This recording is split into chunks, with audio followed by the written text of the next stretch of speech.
Con su permiso, secretario Adán Augusto, secretarios Carlos Torres, muy buenos días tengan todos ustedes. También, desde luego, nos sumamos todos y todas a los buenos deseos porque nuestro señor presidente se alivie pronto. Aprovecho circunstancialmente para comentar, ayer que recibí la llamada de él en horas de la noche, noté un poco el sesgo médico, que efectivamente lo que tenía era un proceso de vías respiratorias altas. La causa ya se sabe, es el virus SARS-CoV-2, causante de COVID, pero lo menciono precisamente porque esto ilustra una de las cosas que quiero comunicar. La variante Omicron, que en este momento se está convirtiendo la preponderante en México, igual que en otras partes del mundo, tal como lo hemos estado comentando, tiene una característica importante que ayuda a visualizar el por qué se ha separado la rápida ocurrencia de muchos casos con la relativa ocurrencia lenta del incremento de hospitalizaciones. A diferencia de la variante Delta, Omicron tiene un predominio por la vía respiratoria alta, la laringe, la faringe, la tráquea, incluso los segmentos de los bronquios principales. Pero afortunadamente, y esto es una circunstancia derivada de la biología de esta variante, tiene menor probabilidad o menor proporción de daño en los pulmones. Entonces, el cuadro clínico de Omicron, la expresión de la enfermedad por Omicron, es más parecida al catarro común. Es una enfermedad en la que predomina la afección respiratoria alta, pero afortunadamente, insisto, con menor probabilidad de afección a los pulmones. Ahora, cuando esto se suma a la vacunación, también ya se ha descrito que hay patrones de comportamiento de la enfermedad COVID diferentes, y las personas vacunadas con el esquema primario, y con mayor razón quien ya tiene el refuerzo, tiene aún menor probabilidad de tener daño pulmonar. Y la enfermedad cursa más breve que el COVID causado por las variantes previas, incluida Delta, y la recuperación ocurre en pocos días. Esto es muy importante tenerlo en mente. La desafortunada contagio del presidente nos ilustra en este caso exactamente lo que ocurre con la variante Omicron. Vamos a verlo en números, si son tan amables de presentar. Retomo algo que comentamos en su momento cuando hablamos de la tercera ola, y les pido sean tan amables de prestar atención a la diferencia de esta curva epidémica con las siguientes dos. Esta curva epidémica, que conocen ustedes muy bien, es de la ocurrencia de nuevos casos en general, desde la persona que solo tenía dolor de cabeza, la persona que tenía un poco de ronquera, la persona que tenía alguna afección también más importante, todas están sumadas aquí. Y vean ustedes cómo, tal como hemos venido anunciando, en su momento presentaríamos este incremento de casos notoriamente rápido, como ha ocurrido en Europa, como ocurre en Estados Unidos, en Canadá, como eventualmente ocurrirá en todo el mundo. Este cambio drástico de la tendencia, veníamos ya de bajada, y súbitamente empieza un ascenso rápido de casos con multiplicación muy acelerada. Es exactamente lo que ha pasado en otros países. Pero insisto, estos son casos en general. Ahora, ¿cuántos de estos casos están en el hospital o acabaron en el hospital o acabarán en el hospital? Muy afortunadamente, una proporción mucho menor de lo que ocurría antes de estar vacunados y de lo que ocurría con la variante Delta y las previas. Para ilustrarlo, vemos las siguientes dos. Esta, como saben ustedes, porque la presentamos periódicamente, es la curva de hospitalizaciones. Noten ustedes cómo la primera y la segunda olas ahí representadas son más grandes que la tercera ola que se ve ahí mismo.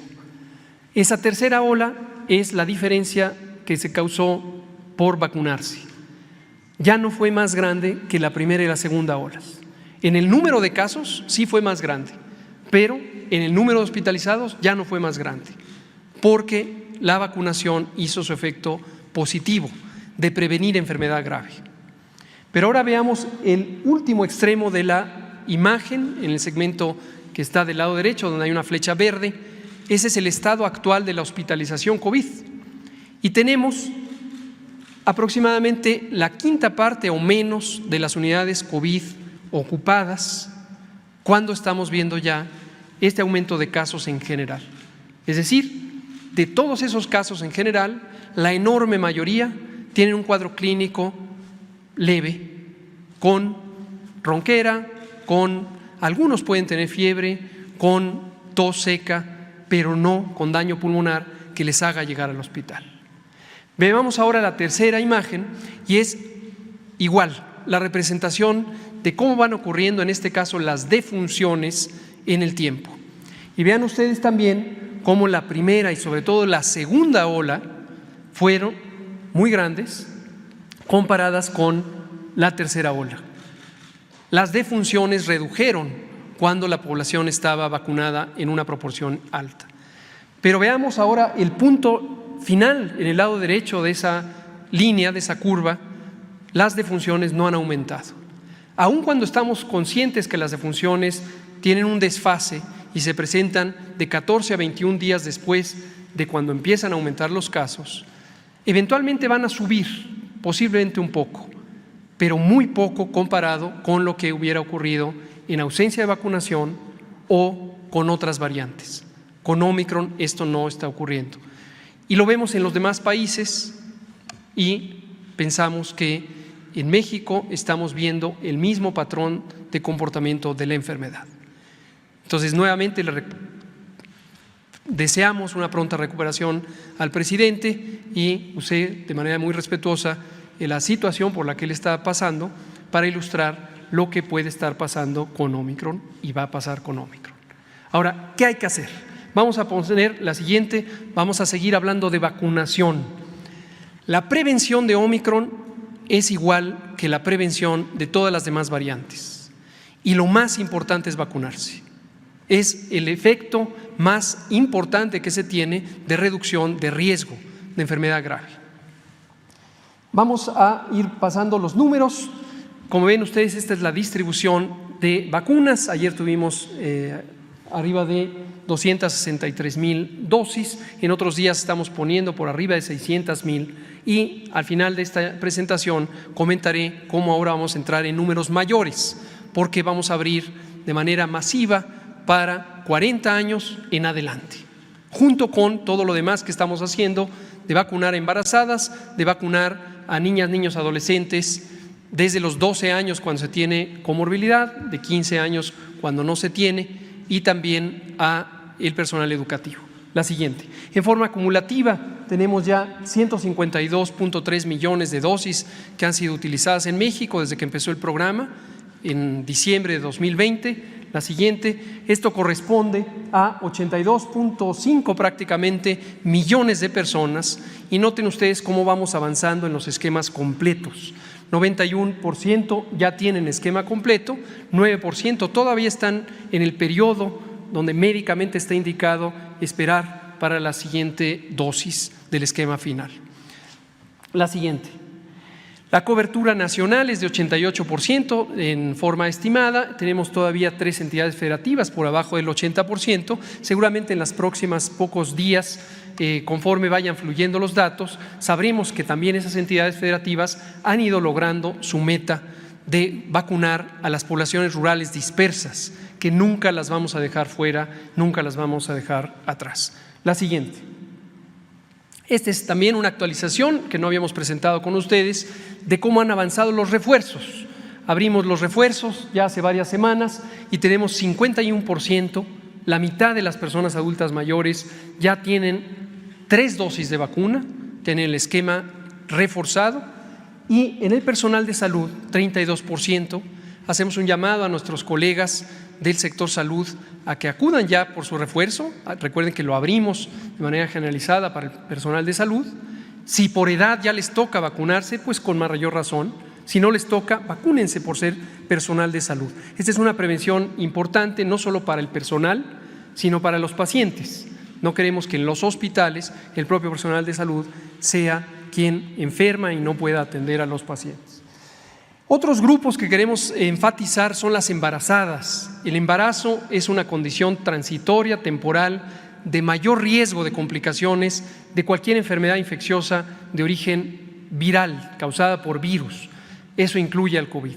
Por favor, mujeres embarazadas, por favor, familiares de mujeres embarazadas, insístales en que se vacunen. La vacuna es segura y desde luego es efectiva también en embarazadas. Y vemos el grupo de niñas, niños, adolescentes de 14 a 17 años, donde tenemos 56% ya de cobertura. Es importante que se vacunen. En esta edad, como lo hemos mostrado, a partir de los 15 años, es donde cambia importantemente la probabilidad de tener enfermedad COVID de importancia comparado con los menores de 15 años. Pero si se tiene comorbilidades, diabetes tipo 1, asma, diversas causas de inmunosupresión y las condiciones de salud que hemos mencionado, entonces desde los 12 años es muy importante. La siguiente. Se han recibido en el país un poco más de 201 millones de dosis de estas vacunas. El sábado pasado recibimos un embarque de 2.7 millones de dosis de Moderna que usaremos principalmente en el personal educativo, que es un número semejante de personas que estarán ya recibiendo su refuerzo. La siguiente. Algunos mensajes ya para finalizar. Ayer los mencionaba el propio presidente utilizando un material de comunicación que la jefa de gobierno de la Ciudad de México puso a disposición. Y Pedro Miguel, nuestro amigo, nos hizo favor de sintetizarlo. En este momento, en México está ocurriendo algo parecido a lo que ha ocurrido en este momento ya en Estados Unidos, que es las personas quieren tener una prueba COVID.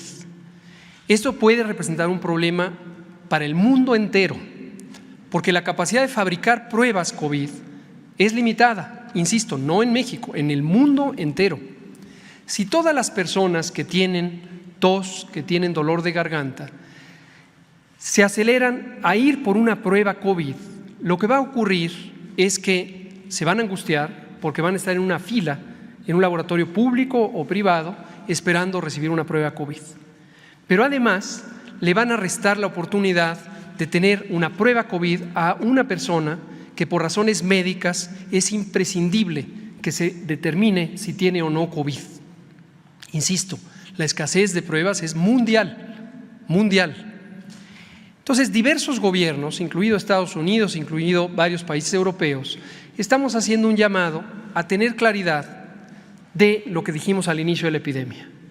Si se tienen síntomas, tos, dolor de garganta, ronquera, disfonía se llama médicamente, fiebre incluso, hay que pensar en que se tiene una infección respiratoria. En el invierno se pueden tener otras enfermedades respiratorias. Yo mismo tuve otra enfermedad respiratoria, tuve un catarro común la semana pasada y por eso no vine. Pero hacerse la prueba no va a modificar nuestra decisión de aislarnos para proteger a otras personas de contagiarse. Entonces, en lugar de correr al kiosco a hacerse una prueba, lo que hay que hacer es quedarse en casa para evitar contagiar a otras personas.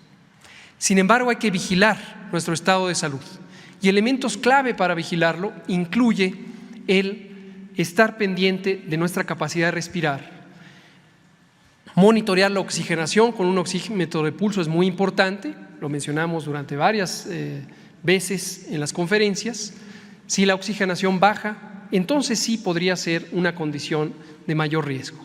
Si la persona tiene una enfermedad crónica o edad muy avanzada, también tiene una mayor probabilidad de complicarse, a diferencia de las personas jóvenes sin enfermedades crónicas. Entonces hay que seleccionar muy cuidadosamente la atención de quienes necesitan de manera imprescindible respecto a todos los demás que tenemos un bajo riesgo de complicarnos. Hay que vigilar los síntomas, a eso me refiero con las medidas con los signos de alerta y las medidas básicas de prevención. La siguiente, por favor. Enfatizamos, todas las variantes son SARS-CoV-2.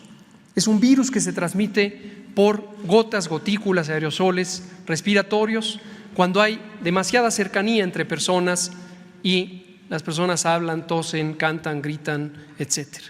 La precaución, las prevenciones, las medidas de prevención son las mismas desde el inicio de la epidemia. De hecho, son las mismas que para la influenza, son las mismas que para cualquier enfermedad respiratoria. Y terminemos con ellas, vamos a ver cuáles son. Lavarse las manos frecuentemente, eso ayuda a que no haya una transmisión por contacto. Achú, le doy la mano a alguien, le transmito a la mano y esa mano luego va a la boca de la persona.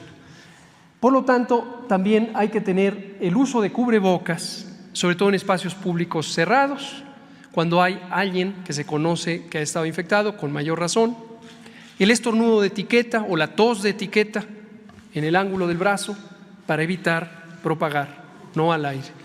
También hay que vacunarse, lo más importante, vacunarse. Insistimos, vacunarse. Y evitar aglomeraciones y serenarnos. Es muy importante no caer en pánico. El ver una cantidad de casos importante o que en el sitio de trabajo o entre amigos, familiares, de repente haya muchos contagiados, nos puede causar, y es totalmente legítimo, ansiedad, miedo, angustia. Pero si se tiene claridad de la información, podemos ver lo que está pasando y lo que va a pasar.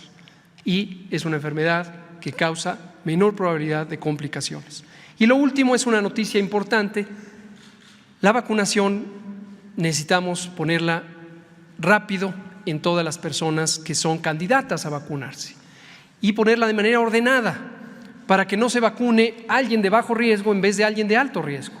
Entonces estamos vacunando ya, abrimos el preregistro, lo saben ustedes, desde la semana pasada, desde 40 años en adelante y muy próximamente estaremos ya poniendo en los puestos de vacunación, en macropuestos, en puestos grandes, en puestos medianos, también la vacunación disponible de 40 años en adelante para el esquema que le corresponda a cada quien según su edad, según su condición de salud previa.